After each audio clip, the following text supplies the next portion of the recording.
Hello students, कैसे हैं आप लोग। चलिए देखते हैं कि आज के लेक्चर में हमें क्या पढ़ना है।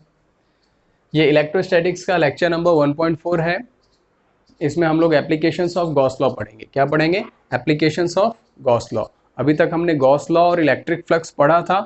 अब इन दोनों के हेल्प से ये लेक्चर आपको दिखेगा कि उन दोनों के हेल्प से ये चलेगा। तो इससे अच्छा है कि आप पहले उन दोनों लेक्चर्स को एक बार देख लीजिए, उसके बाद इस लेक्चर को कंटिन्यू कीजिए। ओके, चलिए देखते हैं। एप्लीकेशंस ऑफ गॉस लॉ में से पहले हम कुछ जनरल थिंग्स या कुछ रिवीजन हो जाए वो भी देख लेते हैं। इस लेक्चर का ही पार्ट है, इस लेक्चर का ही हिस्सा है। क्या हमने अभी तक जो पढ़ा है, क्या क्या पढ़ा है? देखिए, फ्लक्स पढ़ा है, इलेक्ट्रिक फ्लक्स हमने क्या पढ़ा है? इलेक्ट्रिक फ्लक्स ई dot D S cos theta पढ़ा है। ये हमने इलेक्ट्रिक फ्लक्स पढ़ा है। क्या है ये? Electric flux.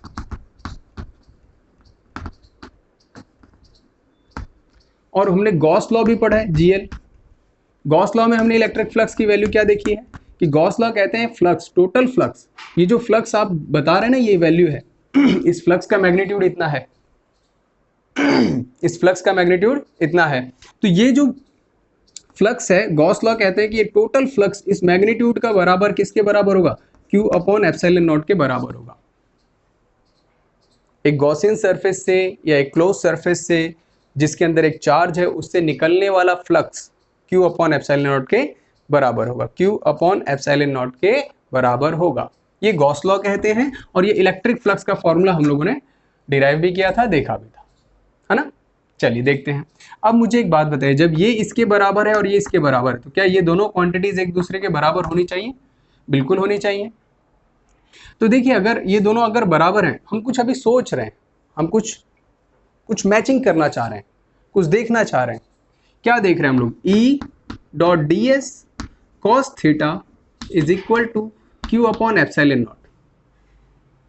हम कुछ ऐसी जनरल स्टडी कर रहे हैं जो कि हमारे एप्लीकेशंस के को प्रूफ करने में, एप्लीकेशंस को सॉल्व करने में इनका यूज होगा, क्योंकि यहीं से तो हम उसकी स्टार्टिंग कर रहे हैं, है ना। अब मुझे बताइए, इस पूरे फॉर्मूले में आपको कितने टर्म्स नजर आ रहे हैं? देखिए, ये एक टर्म है जो कि कांस्टेंट है, ये एक टर्म कांस्टेंट है। चार्ज की वैल्यू क्यू नजर आ रही है आपको, थीटा नजर आ रहा है, डीएस नजर आ रहा है और इलेक्ट्रिक फील्ड नजर आ रहा है। अब 1 2 3 4 ये तो कांस्टेंट है, इसकी वैल्यू तो आप लिख लेंगे इतना 8.85 इंटू 10⁻⁻12। ओके, अब ये वैल्यू हमने, ये हमें कांस्टेंट वैल्यू हमारे लिए। मेरे पास अननोन टर्म्स में क्या क्या हो सकता है? क्यू हो सकता है, थीटा हो सकता है, डीएस हो सकता है और ई हो सकता है। अब मैं आपको डायरेक्टली बता देता हूं कि सारे एप्लीकेशंस में हमको ई फाइंड करना है। क्या फाइंड करना है? लिख लीजिए, सभी एप्लीकेशंस में हमको ई फाइंड करना है। देखिए, अगर चार्ज है तो इलेक्ट्रिक फील्ड होगा ही होगा, इलेक्ट्रिक फील्ड अगर कहीं है तो चार्ज भी होगा, अगर चार्ज की वैल्यू जीरो हो गई तो इलेक्ट्रिक फील्ड भी जीरो होगा। क्लियर? अब देखिए कि चारों टर्म्स में अगर कोई एक भी टर्म्स हमसे पूछा जाए, कोई एक क्वांटिटी हमसे पूछ ले इसमें से, तो उसको 3 क्वांटिटीज देनी पड़ेंगी, तभी तो हम कैलकुलेट कर पाएंगे। और नहीं देगा तो जरूर है कि कहीं ना कहीं से हमें उसको निकालना पड़ेगा। अननोन टर्म्स को भी क्वेश्चन में से ही हम सॉल्व करके निकालते हैं, देखते हैं उसमें कहीं ना कहीं छुपा होता है। तो ये जो 3 क्वांटिटीज अगर देगा तो हम चार्ज निकाल लेंगे, अगर 1 2 3 ये 3 क्वांटिटीज देगा तो हम इलेक्ट्रिक फील्ड निकाल लेंगे। क्लियर? या ये 3 देगा तो हम थीटा फाइंड कर सकते हैं, जस्ट लाइक दिस। ओके, तो मेरे पास टास्क हमेशा बार बार गॉस लॉ के एप्लीकेशंस में इलेक्ट्रिक फील्ड फाइंड करना है ड्यू टू चार्ज। किसकी वजह से? In the applications of Gauss law we are going to calculate values of electric field due to charge. E due to charge. अब मैं फिर से बोल रहा हूं, ई ड्यू टू चार्ज।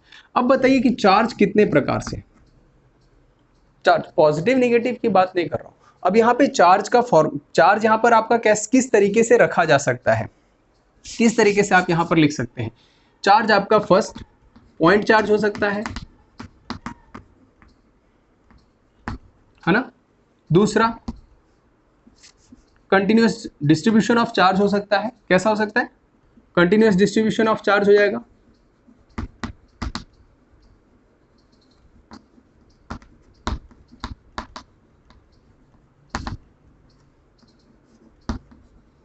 चार्ज होगा, ठीक। तीसरा डिसकंटिन्यूअस भी हो सकता है, कैसा, डिसकंटिन्यूअस हो सकता है, पॉइंट चार्ज हो सकता है, कंटिन्यूअस डिस्ट्रीब्यूशन ऑफ चार्ज हो सकता है, डिसकंटिन्यूअस भी हो सकता है, लेकिन डिसकंटिन्यूअस के लिए गॉस लॉ एप्लीकेबल नहीं होता है, ये चीज कहीं लिख लीजिएगा। ओके, तो अब ये देखिए कंटिन्यूअस डिस्ट्रीब्यूशन ऑफ चार्ज भी आपने पढ़ा है, बिल्कुल पढ़ा है। कितने प्रकार का पढ़ा है, 3 टाइप्स। कितने प्रकार का, 3 टाइप्स। एक तो पढ़ा आपने लीनियर चार्ज डिस्ट्रीब्यूशन,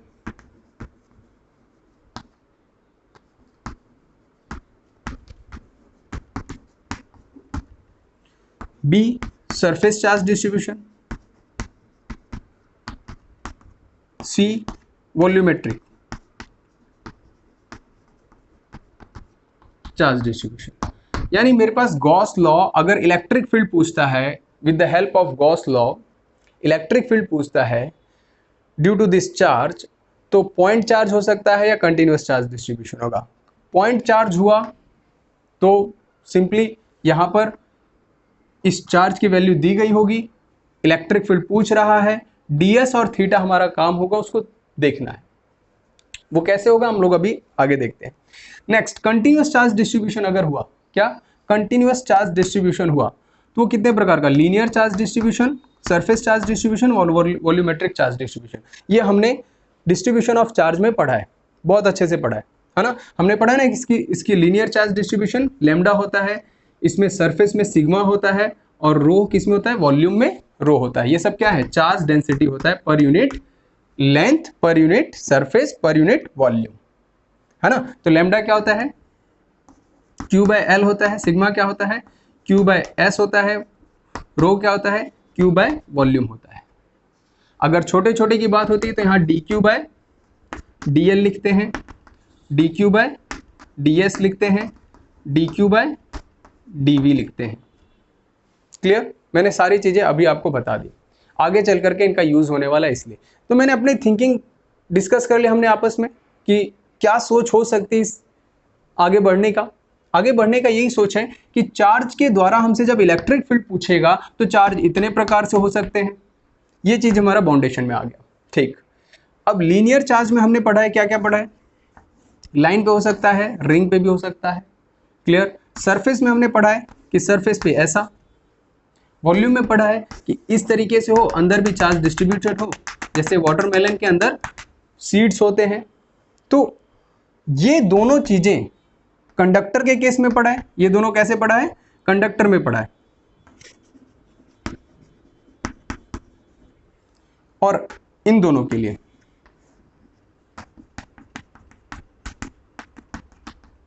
याद आ रहा है लेक्चर पिछला वाला,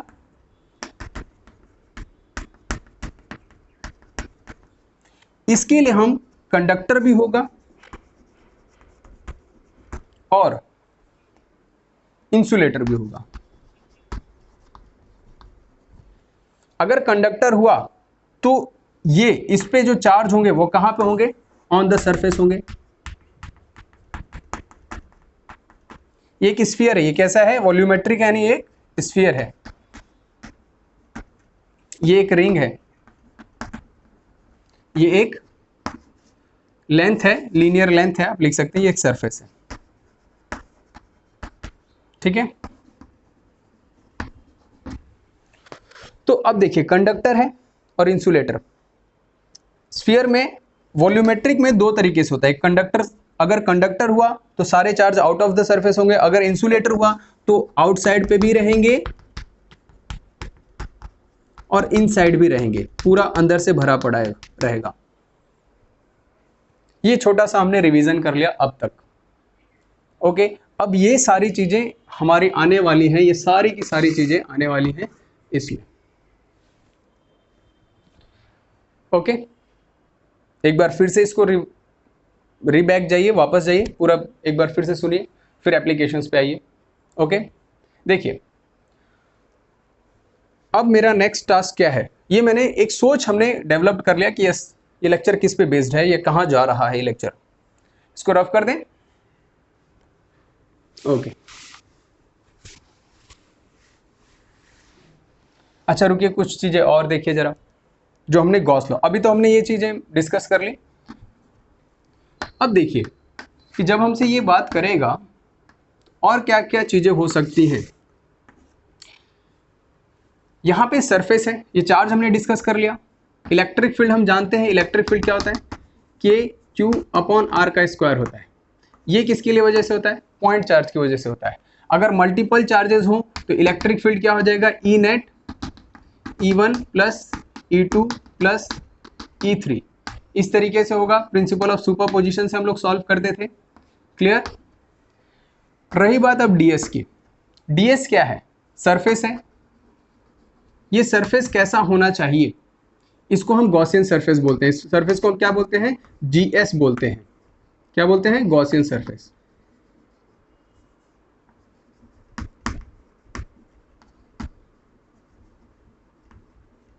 और गॉसियन सरफेस का जो स्पेशलिटी है, यानी जो उसकी खासियत है, जो उसकी वजह से हमको सिंप्लिसिटी मिल जाती है कैलकुलेशन में, वो क्या है, गॉसियन सरफेस ऐसा होना चाहिए, फर्स्ट लिखिए, जहां पर इलेक्ट्रिक फील्ड की इंटेंसिटी कांस्टेंट हो, सेम हो। क्या हो, सेम हो। दूसरा, theta between E and DS is constant, क्या हो, कांस्टेंट हो। और तीसरा एक हमने लिखा होगा कि integration, close integration of DS देगा ये, इसकी गॉसियन सरफेस का क्लोज इंटीग्रेशन उसके एरिया के बराबर होगा। किसके बराबर होगा, यानी आपको एक्चुअल इंटीग्रेशन करने की जरूरत नहीं पड़ेगी, आप सीधे एरिया की वैल्यू या एरिया का फॉर्मूला वहां पुट कर दीजिएगा। इतना हमारे दिमाग में आ गया। तो हमने इन सभी चीजों का जिक्र कर लिया, पॉइंट चार्ज भी हो गया, सरफेस भी हो गया, इलेक्ट्रिक फील्ड भी हो गया। ओके, अब आगे बढ़े, आगे देखें। अब हम स्टार्ट करते हैं अपना आज का एप्लीकेशन है। देखिए कितने एप्लीकेशंस हो सकते हैं,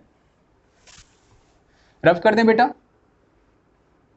ओके, यहाँ लिख लीजिएगा, ये पॉइंट चार्ज की वजह से है, ये मल्टीपल पॉइंट चार्जेस की वजह से है, ये according to principle of superposition हम इसको फाइंड करते हैं, है ना।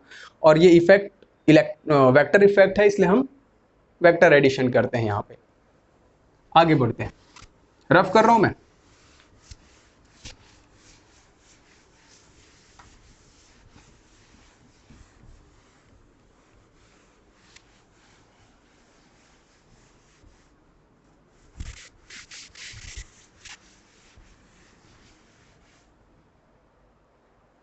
चलिए नेक्स्ट है एप्लीकेशन ऑफ गॉस लॉ में फर्स्ट एप्लीकेशन देखिए,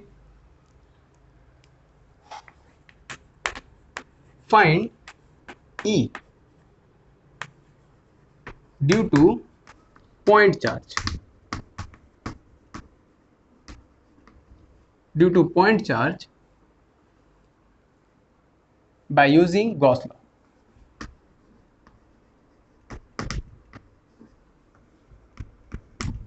ये है आज का हमारा पहला एप्लीकेशन। मुझसे क्या बोल रहा है, आपको E फाइंड करना है। क्या फाइंड करना है, मेरे पास क्वेश्चन में क्या दिया गया है कि E फाइंड करना है due to point charge. Given क्या है मेरे पास, चार्ज गिवन है। चार्ज कैसा, वो भी पॉइंट चार्ज गिवन है। अब देखिए इसी तरह से डिराइव कीजिएगा। और यूज क्या करना है आपको, फॉर्मूला क्या इस्तेमाल करना है, गॉस लॉ का फॉर्मूला इस्तेमाल करना है। गॉस लॉ क्या कहता है कि flux is equal to Q upon epsilon naught होता है। और फ्लक्स एक और होता है जो मैंने अभी लिखा था, इलेक्ट्रिक फ्लक्स की बात करें तो यहाँ ई लिखिएगा बेटा, ई dot D S cos theta होता है, जिसमें कि मैं इन दोनों टर्म्स को आपस में सेम कर सकता हूं, अभी हमने देखा था। तो हमारे पास फॉर्मूला को कौन सा होगा, फॉर्मूला होगा ई dot D S cos theta, working formula हमारा यही है, क्यू अपॉन एप्सिलॉन नॉट। और ये चार्ज कहाँ होना चाहिए, ये भी लिख लीजिए, चार्ज इनसाइड होना चाहिए, इनसाइड द गॉसियन सरफेस होना चाहिए। ओके, क्लियर होगी बात। अब नेक्स्ट देखिए, मेरे पास आज का जो डेरिवेशन है, अब देखिए कैसे कैसे करते हैं हम लोग। Let a charge, let be a point charge,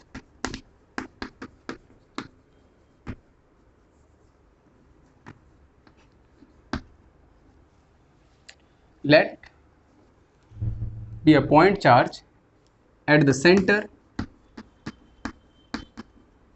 of sphere।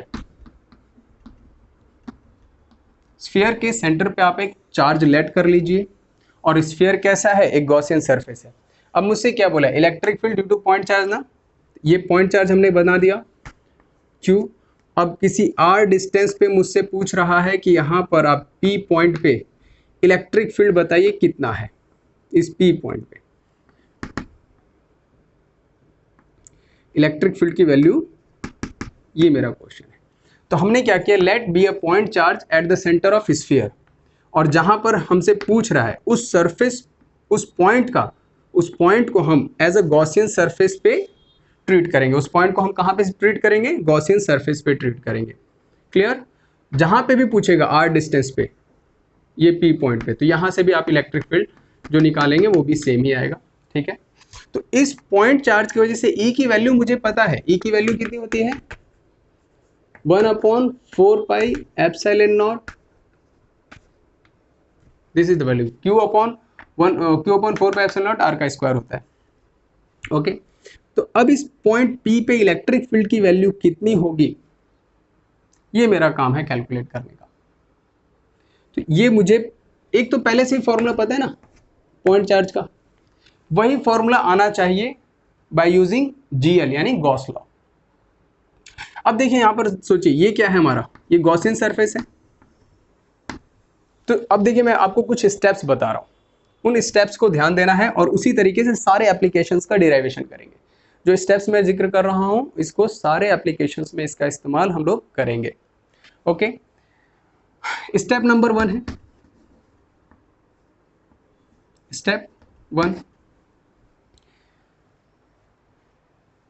Draw Gaussian surface. Draw Gaussian surface, GS।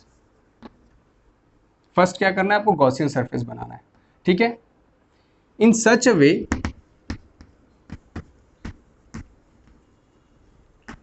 Where electric field is same and theta between E and DS is constant। आपको ड्रॉ क्या करना है, first ये हमारा step है, ये मैंने इसको डिस्क्रिप्शन दिया है कि गॉसियन सरफेस हमको बनाना है in such a way where E electric field is same, मतलब जहां पर हर पॉइंट पर इलेक्ट्रिक फील्ड की वैल्यू क्या हो, सेम हो। तो एक पॉइंट चार्ज को कवर करने के लिए आप कौन सा गॉसियन सरफेस बनाएंगे? क्या एक पॉइंट चार्ज को कवर करने के लिए आप स्क्वायर बनाएंगे? हमने जिक्र किया है ऐसा नहीं कर सकते हम। क्यों? क्योंकि हर पॉइंट पे r की वैल्यू चेंज हो जाएगी, r की वैल्यू चेंज हो जाएगी तो आपकी E की वैल्यू भी चेंज हो जाएगी। इसलिए हम इसको ड्रॉ हम नहीं कर सकते, इसको हम ड्रॉ नहीं कर सकते। ओके, क्लियर होगी बात? अब एक चीज और मैं अभी इस डिराइवेशन के बाद आपको और अच्छे से उसको क्लियर कर दूंगा। ठीक है, लेकिन अब ये डिराइवेशन स्टार्ट हो गया तो इस पे ध्यान दीजिए आप। ई डी एस के बीच का थीटा सेम कांस्टेंट होना चाहिए और ई क्या होना चाहिए, हर पॉइंट पे सेम होना चाहिए। ओके, चलिए ठीक है, ये हमने देख लिया। नेक्स्ट सेकेंड स्टेप आपको क्या करना है, सेकेंड स्टेप ये वर्किंग फॉर्मूला में से ये हमारा LHS साइड है तो ये हमारा RHS साइड है। LHS में बताइए कि हमको क्या निकालना है, इसको कैलकुलेट करना है और ये मेरे पास नहीं है और ये मैंने कांस्टेंट कर लिया है। ठीक है, इसको मैंने कांस्टेंट कर लिया, ये मुझे निकालना है और ये मेरे पास नहीं है, ये मुझे निकालना है और ये मेरे को LHS में फाइंड करना है। यानी मुझे एक बार LHS कैलकुलेट करना है और एक बार RHS, जिसमें कि ये वैल्यू कांस्टेंट है, ये पता है कांस्टेंट है और ये वैल्यू मुझे फाइंड करनी है। RHS में मेरे को Q फाइंड करना है, LHS में मुझे थीटा DS E तीनों फाइंड करना है, जिसमें कि मैंने गॉसियन सरफेस के हेल्प से E कांस्टेंट कर लिया है चारों तरफ ऑन द गॉसियन सरफेस और थीटा हमने क्या कर लिया, कांस्टेंट कर लिया। थीटा किसके बीच का, ये P पॉइंट पे आपने स्मॉल ds एरिया माना होगा। यहाँ इसका एरिया वेक्टर किधर है, ये n, और इस r का r वेक्टर किधर है, ये यूनिट वेक्टर। ये इन r और n दोनों both are in same direction, तो थीटा क्या हो गया, 0 डिग्री हो गया। ओके, तो नेक्स्ट स्टेप में हम क्या करेंगे, next step, step number second step क्या करना है हमें, सेकेंड स्टेप में हमें EDS की वैल्यू फाइंड करनी है। फिर से सुन लीजिए, सेकेंड स्टेप में हमें क्या करना है, EDS cos थीटा की वैल्यू फाइंड करनी है। फाइंड द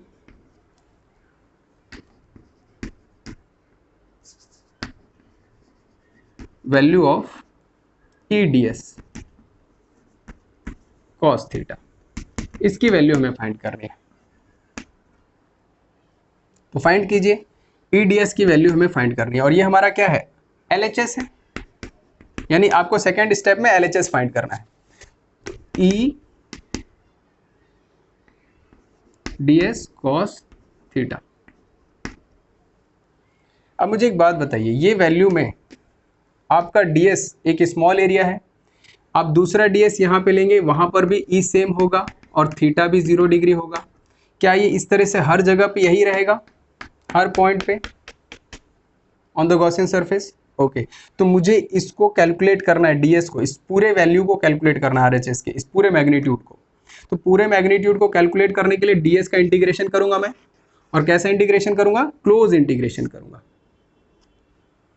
ओके, अब बताइए, E मेरा कांस्टेंट है, E क्या हर पॉइंट पे सेम है, कांस्टेंट है, थीटा कितना है, कांस्टेंट, और वो थीटा की वैल्यू कितनी है, लिख लीजिए, थीटा 0 डिग्री, तो cos 0 डिग्री कितना हो गया, 1, ये लिख लीजिए।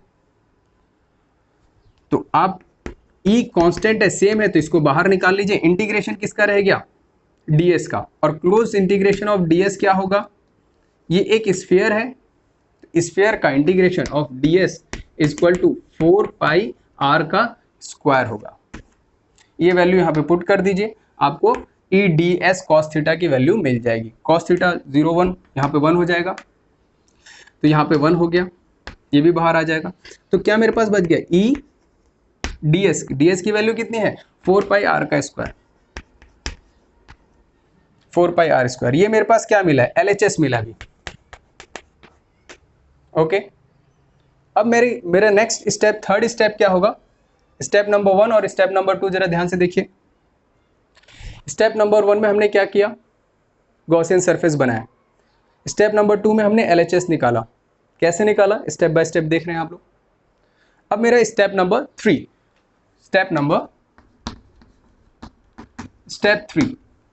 थर्ड स्टेप में मुझे क्या निकालना है, RHS निकालना है। क्या निकालना है, RHS निकालना है।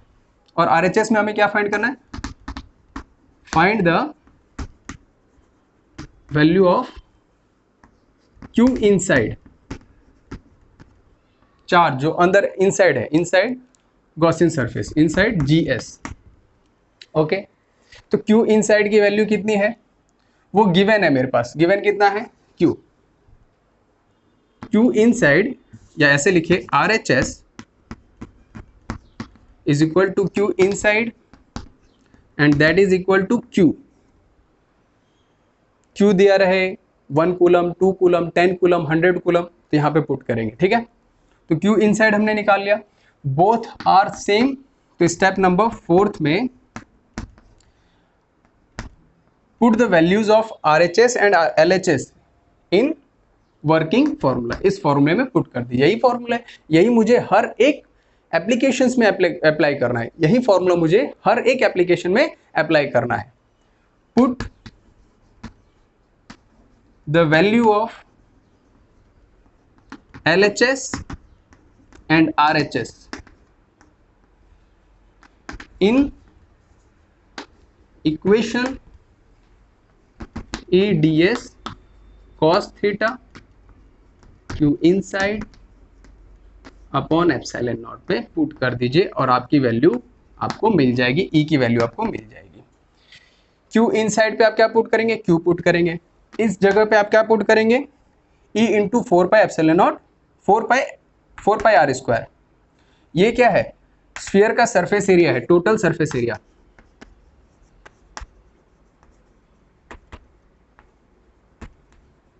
किसका, स्फीयर का, लिख लीजिएगा। तो यहां पर पुट कर दीजिए, EDS cos थीटा की जगह क्या पुट करना है, E 4 pi r square. E 4 pi R का स्क्वायर, ठीक, is equal to Q upon epsilon naught. अब यहां से ई की वैल्यू देखिए कितना आ रहा है, Q upon 4 pi epsilon naught R का स्क्वायर। क्या ये फॉर्मूला हमने पहले देखा है? सेम यही फॉर्मूला है, Q upon 4 pi epsilon naught R का स्क्वायर। वो formula by using Gauss law से डिराइव हुआ है। वो फॉर्मूला कैसे निकल के आया? बाय यूजिंग गॉस लॉ आया है ना। तो ये 4 स्टेप आपको हर एक एप्लीकेशंस को सॉल्व करने के लिए करना पड़ेगा। क्लियर होगी बात? नोट कर लीजिए इसको। अब चलिए मैं कुछ और जनरल बातें बता रहा हूं जो कि हर एक एप्लीकेशन के लिए हेल्पफुल रहेगा। उसे हर एक लेक्चर में इन्वॉल्व करने से अच्छा है कि मैं इसी लेक्चर में उसको इन्वॉल्व कर रहा हूं, ठीक है।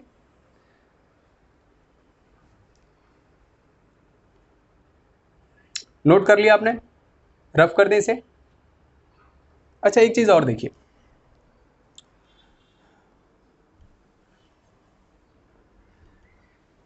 ये जो हमारा गॉसियन सरफेस आया है जिसका हम अभी जिक्र करने वाले थे, वही बात मैं कह रहा हूं। ये जो हमारा गॉसियन सरफेस आया है बहुत इंपॉर्टेंट है बेटा, ध्यान दीजिएगा। अगर ये आपने सीख लिया तो हर एप्लीकेशन के लिए काम आएगा। ये जो हमने गॉसियन सरफेस बनाया है, ये गॉसियन सरफेस किस पे बेस्ड होता है? कंडीशन ये होता है कि मुझे ई सेम मिले और ई डी एस के बीच का थीटा क्या हो? थीटा क्या हो? कांस्टेंट हो। ये कंडीशन मैं कहां से फाइंड करता हूं? ये मुझे कहां पे, हर बार मुझे ये चीज कैसे मिलती है? ये किसकी वजह से मिलती है? ये चीज मुझे सोचना है, वही मैं आपको डिस्कस करने जा रहा हूं। चलिए, तो मेरा टास्क क्या है कि गॉसियन सरफेस को ड्रॉ करने का बेसिक कोई तरीका है? बिल्कुल है। रफ कर रहा हूं बेटा, नोट कर लीजिए। ओके,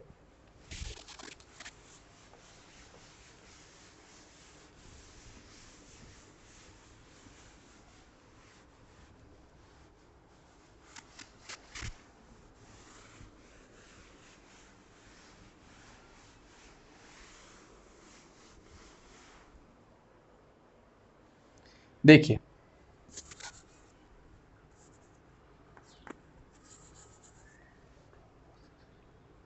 ये जो टॉपिक है आपका वेरी इंपॉर्टेंट टॉपिक है फॉर गॉसियन सरफेस, जीएस के लिए। तो ऐसे लिखिए, गॉसियन सरफेस फॉर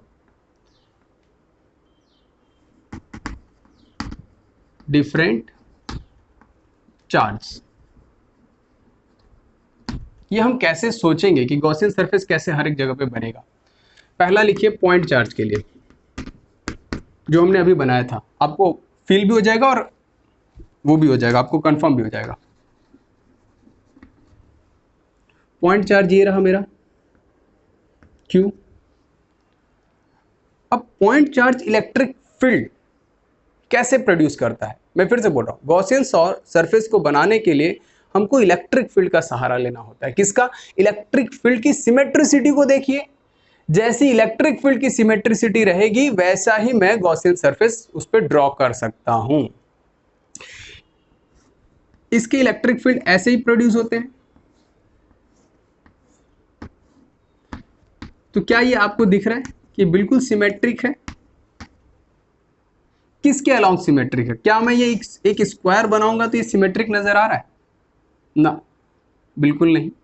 लेकिन पॉइंट चार्ज का यही नहीं कि सिर्फ ये प्लेन पे होता है, ये आउटसाइड द प्लेन भी होता है, इनसाइड द प्लेन भी इसकी इलेक्ट्रिक फील्ड लाइन जस्ट ऐसे करके फैलती है। एक छोटा सा बल्ब जलेगा और चारों तरफ रोशनी हो जाती है, तो वो चारों तरफ उसकी इलेक्ट्रिक फील्ड होगी। तो ये जो चारों तरफ इलेक्ट्रिक फील्ड को कवर करने के लिए, इसको एक गॉसियन सरफेस देने के लिए मुझे किससे कवर करना पड़ता है? एक स्फीयर से कवर करना पड़ता है। किससे? अब देखिए, क्या हर जगह पे इलेक्ट्रिक फील्ड सेम मिलेगा आपको? इस स्क्वायर की वजह से मुझे नहीं मिला, ये स्फीयर की वजह से मुझे मिला है। तो जहां पर मुझे हर जगह पे ई और थीटा कांस्टेंट मिल जाए, ई और थीटा क्या मिल जाए? कांस्टेंट मिल जाए, तो वही सरफेस मेरे लिए किस काम आएगा? गॉसियन सरफेस के काम आएगा। उसी को मैं गॉसियन सरफेस के रूप में बनाऊंगा। यहां पर ई की वैल्यू देखिए, यहां पर ई की वैल्यू देखिए, क्या ये जो थीटा इसके साथ 90 डिग्री तो बन, सॉरी ये ई है और इधर पे थीटा क्या बन रहा है? 0 तो बन रहा है, दैट इज गुड। बट ये जो सरफेस है उसका ई किधर, थीटा इधर है एरिया वेक्टर का, और इलेक्ट्रिक फील्ड इधर है, तो दोनों के बीच का थीटा ये हो गया। तो ये थीटा 0 है, यहाँ पे थीटा 1 कुछ और है, यहाँ पे E1 है तो यहाँ पे E2 है। क्लियर, बात मेरी समझ में? यहाँ पे ड्रॉ कीजिए ये n वेक्टर और ये r, दोनों के बीच का एंगल थीटा। क्लियर। दूसरा देखिए, दूसरा देखिए लीनियर चार्ज डिस्ट्रीब्यूशन की वजह से देखिए गॉसियन सरफेस बनाने का तरीका। लीनियर चार्ज डिस्ट्रीब्यूशन कैसा प्रोड्यूस करेगा, इधर भी प्रोड्यूस करेगा इधर भी।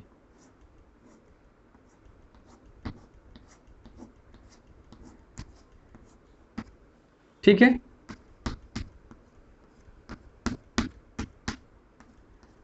ये पॉजिटिव चार्ज की वजह से, निगेटिव चार्ज की वजह से डायरेक्शन बस चेंज हो जाएगा। तो ये जो है इसकी वजह से गॉसियन सरफेस कैसा ड्रॉ होगा? क्या ये लीनियर चार्ज जो अगर एक रॉड है, एक रॉड है जैसे ये यहां से लेके यहां तक, तो ये चारों तरफ इलेक्ट्रिक फील्ड प्रोड्यूस करेगा, ऐसे ऐसे ऐसे ऐसे। तो हम जो ड्रॉ किए वो तो सिर्फ प्लेन पे ड्रॉ किए, यानी बाहर भी होगा इनसाइड भी होगा। अब इसमें आप क्या एक स्फीयर बना सकते हैं? नहीं बना सकते, स्फीयर का ड्रॉ नहीं कर सकते। आपको दिख रहा होगा कि E की वैल्यू हर एक पॉइंट से, यहां से देखिए E की वैल्यू R है तो E की वैल्यू कुछ और होगी, इधर से सरफेस का डायरेक्शन इधर है और इलेक्ट्रिक फील्ड का डायरेक्शन इधर है, तो इनके बीच में थीटा। यहाँ पे सरफेस का डायरेक्शन कुछ और है, यहाँ पे सरफेस का डायरेक्शन वही है जो इलेक्ट्रिक फील्ड का डायरेक्शन है। तो हर बार E और थीटा कांस्टेंट नहीं है, तो मैं ऐसा डायग्राम नहीं बना सकता। लेकिन अगर मैं किसी एक फिक्स्ड R डिस्टेंस पे, देखिए ये कैपिटल R पे यहाँ पर निकालना चाहता हूँ, तो इसको ड्रॉ कीजिए। ये क्या इस हर पॉइंट पे इलेक्ट्रिक फील्ड सेम है? सेम उतनी दूरी पे यहाँ पे भी बना दीजिए एक लाइन R डिस्टेंस का। तो क्या हर पॉइंट पर इलेक्ट्रिक फील्ड की वैल्यू सेम होगी? यहाँ पर देखिए, यहाँ पे देखिए, यहाँ पे देखिए, हर जगह पे E की वैल्यू सेम मिल रही है। अब इलेक्ट्रिक फील्ड इसकी वजह से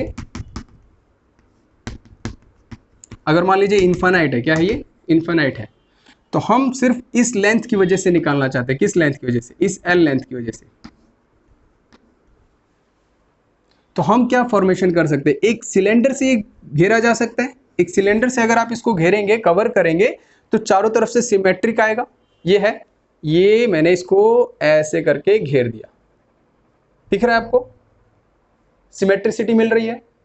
लेकिन मैंने इसको ऐसे करके घेरा, ऐसे, तो ये अच्छे से, ये क्लियर नहीं, फॉर्मेशन आपको E और थीटा कांस्टेंट नहीं देता है। लेकिन ऐसे करके कवर किया तो आपको दिख रहा है सिमेट्रिसिटी दे रहा है, चारों तरफ बराबर है। E की वैल्यू भी, और E से और DS के बीच का थीटा भी सेम है। यहाँ पे DS बनाइए, इसका एंगल वेक्टर इधर है और E का भी वेक्टर इधर ही है, तो दोनों के बीच का एंगल 0 डिग्री। अब इस फेस से N इधर है और E की वैल्यू इधर है, तो दोनों के बीच का 90 डिग्री। इस फेस पे भी देखिए N इधर है और E की वैल्यू इधर है, दोनों के बीच का एंगल 90 डिग्री। तो मुझे इन फेसेस से इलेक्ट्रिक फ्लक्स नहीं मिलेगा, लेकिन इस कर्व सरफेस से, जो कर्व है, इस कर्व सिलेंडर से मुझे मिलेगा। यानी एक लीनियर के लिए कैसा बनेगा? ऐसा बनेगा, ये कर्व सरफेस वाला बनेगा। ओके, क्लियर है? आज के लेक्चर में हम इन्हीं दोनों का जिक्र करेंगे। नेक्स्ट हम शीट के लिए भी बनाएंगे और एक स्फीयर के लिए भी बनाएंगे। आप खुद भी बना सकते हैं, बहुत आसान है। मुझे ये तरीका पता चल गया ना कि मुझे जो भी देगा उसका पहले मैं इलेक्ट्रिक फील्ड लाइंस बनाऊंगा, उस इलेक्ट्रिक फील्ड लाइन से सिमेट्रिसिटी ढूंढूंगा कि गॉसियन सरफेस कैसा बनेगा। ओके, तो नेक्स्ट एक डेरिवेशन और कर लेते हैं।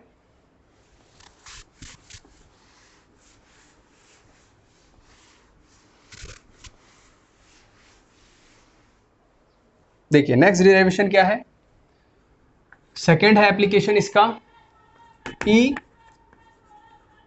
Due two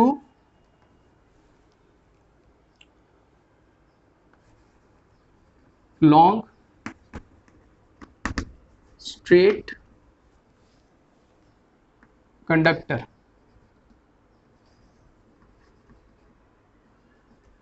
wire, long straight conductor wire, ठीक है। E due to long straight conductor wire by GS। तो स्टेप नंबर 1 मुझे क्या करना है, आपको पता है स्टेप नंबर 1 क्या करना है, गॉसियन सरफेस बनाना है। लेकिन मुझे किसके लिए E निकालना है, एक लॉन्ग स्ट्रेट, लॉन्ग यानी आपको इन्फिनाइट भी मिल सकता है, कैसा मिल सकता है, infinite, infinite straight conducting wire, ऐसे लिख लीजिए, इन्फिनाइट स्ट्रेट कंडक्टिंग वायर। तो ये हमारा हो गया इन्फिनाइट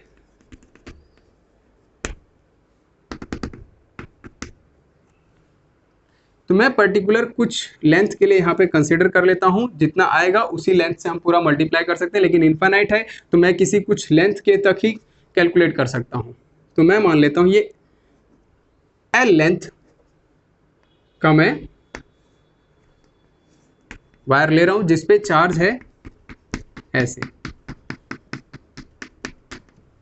अब इस चार्ज की वजह से मुझे electric field at distance capital R या स्मॉल r लीजिए, स्मॉल r, इस पॉइंट P पे E फाइंड करना है। क्लियर। अगर आप यहां से ऐसे लेते, इसकी वजह से लेते, इस चार्ज की वजह से, इस चार्ज की वजह से, इस चार्ज की वजह से, तो हर बार r की वैल्यू चेंज होती, देखिए हर बार r की वैल्यू चेंज होती, तो हम इस तरीके से कैलकुलेट नहीं कर सकते, ये कैलकुलेशन बहुत टफ हो जाएगा। ओके, तो गॉसियन सरफेस, इसीलिए तो गॉस लॉ का एप्लीकेशन या गॉस लॉ का जो थ्योरम है वो इलेक्ट्रिक फील्ड को बहुत सिंपल तरीके से फाइंड करने के लिए बना है। अब देखिए, तो मैं इसको सिमेट्रिकल बनाने के लिए इसको क्या करूंगा, एक गॉसियन सरफेस बनाऊंगा। कैसा बनेगा वो, सिलेंडर बनेगा, यहां पे भी r डिस्टेंस और इधर से भी वही सेम r डिस्टेंस ले लीजिए।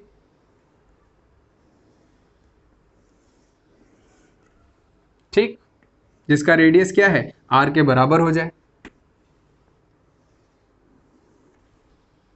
अब यहां से निकलने वाला इलेक्ट्रिक फील्ड E और इस ds, इस सरफेस का ds का वेक्टर एरिया वेक्टर किधर है, both having in same direction, ds और E का थीटा 0 है, और E इस पॉइंट पे लीजिए, इस पॉइंट पे ले, चाहे इधर ले चाहे इधर ले, चाहे इसके ठीक अपोजिट वाले फेस पे ले। इस पूरे गॉसियन सरफेस, ये मेरा क्या हो गया, गॉसियन सरफेस हो गया। तो मैंने गॉसियन सरफेस ड्रॉ कर लिया। फर्स्ट स्टेप में क्या करना था, ड्रॉ गॉसियन सरफेस। ओके, और गॉसियन सरफेस कैसा है, जहां पे मुझे E कांस्टेंट मिले, मुझे हर जगह पे E कांस्टेंट मिलेगा क्योंकि हर जगह पे R सेम है, और इनके बीच का ds का वेक्टर और इलेक्ट्रिक फील्ड का डायरेक्शन के बीच का थीटा भी सेम है। मेरा काम खत्म, गॉसियन सरफेस बन गया। ठीक है, तो नेक्स्ट मुझे क्या करना है, अब देखिए यहां पर 3 सरफेसेस हैं, कितने, 3 सरफेस हैं।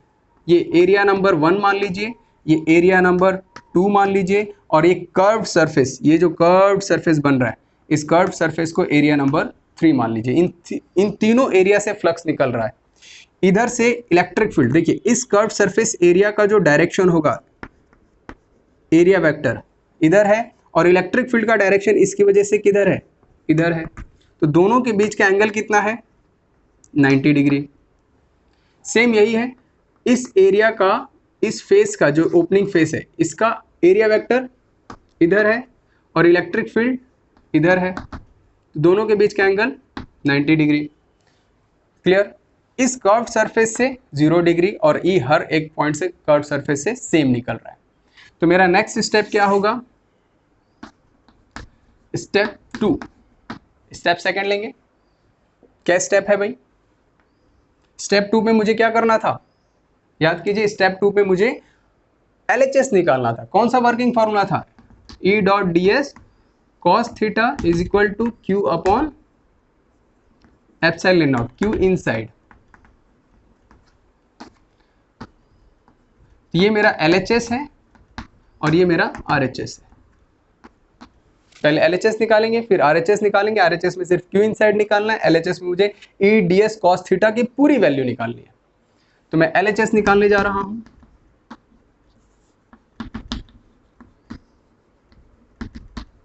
कितना है ये मुझे निकालना है, ठीक है ना। तो EDS cos थीटा, E मुझे कांस्टेंट है हर जगह, जो कि मुझे फाइंड करना है। क्लोज इंटीग्रेशन ऑफ ds और cos थीटा की वैल्यू 1, ये भी बाहर आ जाएगा, यहां लिख लीजिए।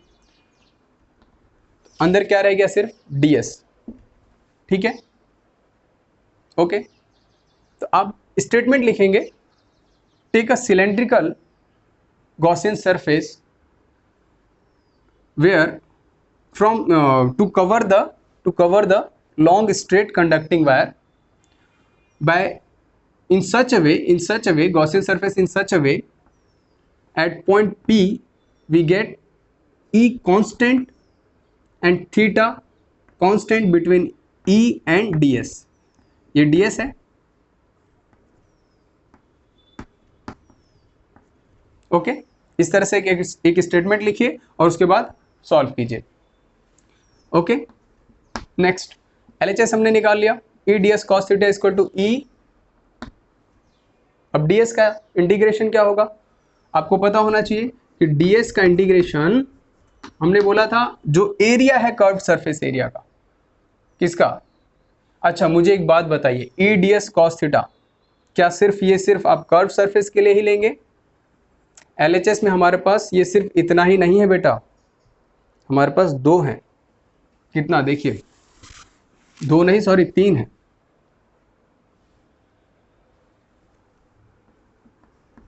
E ds ये एरिया नंबर 3 का है, तो ds किसका होगा 3 cos थीटा प्लस E, यहां पर E की वैल्यू वही है E ds ड्यू टू 2 यहां पर आप ds लेंगे, ठीक है, तो ये ds 2 हो गया। यहां पर आप ds लेंगे तो ये ds 1 हो गया, और यहां पर आप ds ये 3 हो गया आपका। 3 2 प्लस cos 90 डिग्री है, यहां पर आप 0 पुट कर दीजिए। E ds 1 cos 90 degree is equal to, ये हमको निकालना है, ये हमारा LHS है। LHS में इस बार फ्लक्स 3 फेसेस से आ रहा है ना, पहले तो फ्लक्स सिर्फ एक था तो एक ही लिखते, लेकिन यहाँ पे 3 फेसेस हैं, एक दो फ्लैट सरफेसेस हैं, एक कर्व्ड है ना। तो इसकी वजह से और इसकी वजह से तो वैल्यू कितनी हो जाएगी 0। तो ये जो फ्लक्स की वैल्यू हो गई, ये देखिए ये फ्लक्स ही तो है बेटा, ये भी फ्लक्स है ये भी फ्लक्स है, तो ये फ्लक्स की वैल्यू इधर और इधर 0 हो गई। ये बच गया मेरे पास सिर्फ E ds 3 cos 0 degree, okay.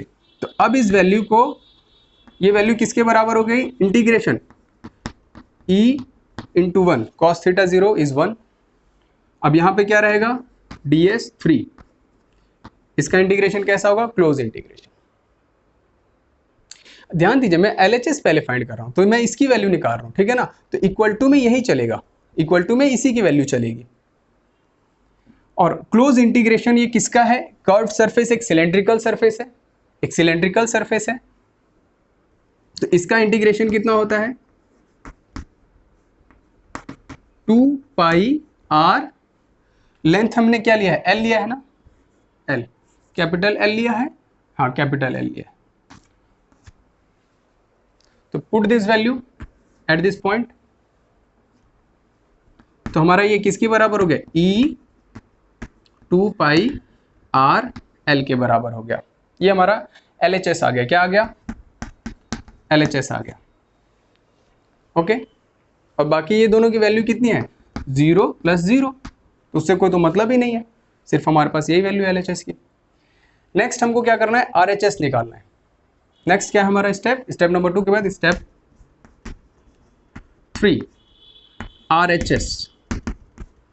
RHS में हमें क्या फाइंड करना है Q इनसाइड, ये कितना है, क्यू इनसाइड कितना है देखिए। अब इस लेंथ पे चार्ज का डिस्ट्रीब्यूशन है, क्या है, चार्ज का डिस्ट्रीब्यूशन है। तो टोटल चार्ज इस लेंथ पे कितना है, टोटल चार्ज इस लेंथ पे कितना है, या इस यूनिट लेंथ की वजह से जो इस इधर इलेक्ट्रिक फील्ड निकल रहा है, तो इस यूनिट लेंथ पे कितना चार्ज है, इस यूनिट लेंथ पे कितना चार्ज है। तो हर एक यूनिट लेंथ पे चार्ज का वैल्यू कैसे फाइंड करते थे, लैम्डा इज इक्वल टू क्या, D Q by D L होता था, D Q by D L होगा, क्लियर, क्योंकि लैम्डा क्या होता था, चार्ज पर यूनिट लेंथ होता था। तो अब यहाँ पे स्मॉल डी एल की वजह से पे चार्ज कितना होगा, डी क्यू। यहां पर D Q, small D Q, अगर मैं बात करूं टोटल चार्ज इसकी, तो क्यू हो जाएगा, क्या हो जाएगा, क्यू हो जाएगा। ध्यान से देखिएगा, lambda is equal to D Q by D L होगा। अगर ये डी क्यू है तो इस पूरे लेंथ पे चार्ज कितना हो जाएगा, क्यू हो जाएगा। और इस पूरे लेंथ को कितना, डीएल डीएल आप पूरा प्लस करेंगे तो ये किसके बराबर हो जाएगा, कैपिटल एल के बराबर हो जाएगा। और ये किसके बराबर है, लैम्डा के बराबर है, ठीक है। तो lambda is equal to Q by L, एक यूनिट लेंथ के बराबर होता है। तो क्यू इज इक्वल टू कितना हो गया, लैम्डा इंटू एल। क्यू क्या हो गया, लैम्डा इंटू एल। देखिए मैंने क्यू की वैल्यू यहां से निकाली है, ये मैंने क्यू यहां से निकाला है, तो आप उसको इधर लिखेंगे। तो क्यू क्या हो जाएगा, lambda, Q is equal to, sorry Q इधर पे, लैम्डा इंटू एल, ये वैल्यू हो गई। तो यहां पर लैम्डा इंटू एल हो जाएगा। क्यू इनसाइड कितना हो गया, लैम्डा इंटू एल। पुट कर दो उसको भाई। चार्ज क्या है, charge per unit length into length. अगर इस वैल्यू को आप पुट करेंगे, क्या पुट करेंगे, क्यू बाय एल। तो क्यू बाय एल पुट करेंगे, पुट कर दीजिए, Q by L into L. तो एल से एल कट जाएगा, तो चार्ज कितना होगा, क्यू के बराबर होगा। यही तो हमारा क्या है, क्यू इनसाइड है। तो Q inside equal to Q मिल जाएगा आपको, लेकिन बट हमको एग्जैक्ट वैल्यू नहीं दी गई है, इसलिए हम क्यू किस टर्म में पुट करेंगे, क्यू लैम्डा के टर्म में पुट करेंगे, क्योंकि lambda is the charge per unit length होता है, ये हमने पहले पढ़ा हुआ है। अब यहां पर हमने क्यू इनसाइड निकाल लिया, एलएचएस और आरएचएस दोनों निकाल लिया, एलएचएस और आरएचएस दोनों निकाल लिया। दोनों की तरफ दोनों वैल्यूज को अब क्या कर दीजिए, step 4, put LHS and RHS in equation E dot ds cos theta is equal to Q inside upon epsilon not. इस इक्वेशन में पुट कर दीजिए, आपको मिल जाएगा। E dot D S cos theta की वैल्यू बताओ भाई। E 2 पाई आर एल, ये हो गया, ठीक है। E 2 pi R L is equal to Q inside, Q inside कितना है, लैम्डा इंटू एल, ठीक। अब यहां से E की वैल्यू कितनी आ जाएगी, lambda into L upon 2 pi R L, जो कि L से L कट जाएगा। तो ये कितना हो गया, लैम्डा अपॉन 2 पाई आर। तो हमारे पास E की वैल्यू यहां पर लिख लीजिए, आंसर में लिख रहा हूं, E is equal to lambda upon 2 pi R, 2 pi R. अच्छा, क्यू इनसाइड, ये अपॉन में एप्सिलॉन नॉट भी तो था, अपॉन में कितना था, एप्सिलॉन नॉट। क्यू इनसाइड की वैल्यू यहां पे पुट के ना, अपॉन में एप्सिलॉन नॉट, तो यहां पे क्या आएगा, एप्सिलॉन नॉट, ठीक। दिस इज द आंसर, ये हमारा प्रूफ हो गया। E equal to lambda upon 2 pi R epsilon naught, okay. ये LHS की वैल्यू, ये RHS की वैल्यू, दोनों को इक्वेट कर दिया, हमारे पास E की वैल्यू आ गई। अब इक्वेशन नंबर 4 जो है ना, आप इसको ये भी लिख सकते हैं, अप्लाइंग गॉस लॉ। ये तो गॉस लॉ ही है ना, ये कौन सा लॉ है, ये गॉस लॉ है, इसी का तो इस्तेमाल कर रहे हैं। तो हम क्वेश्चन इक्वेशन नंबर 4 को ये भी लिख सकते हैं, applying Gauss law it means RHS और LHS दोनों को हम LHS और RHS को आपस में क्या करते हैं, इक्वल करते हैं। क्या ये बहुत टफ है? चलिए एक बार फिर से रिवाइज कर देते हैं। पूरे लेंथ पर चार्ज का डिस्ट्रीब्यूशन है, चार्ज का डिस्ट्रीब्यूशन किसके हिसाब से होता है, लैम्डा इक्वल टू dq/dl होता है, जहां से हमें q की वैल्यू क्या मिलती है, inside this length lambda into L. ठीक है, मुझे गॉसियन सरफेस कैसे बनाना पड़ा, क्योंकि इसका जो एरिया, इसका जो इलेक्ट्रिक फील्ड बनता है, इलेक्ट्रिक फील्ड कैसा बनता है वो देखिए,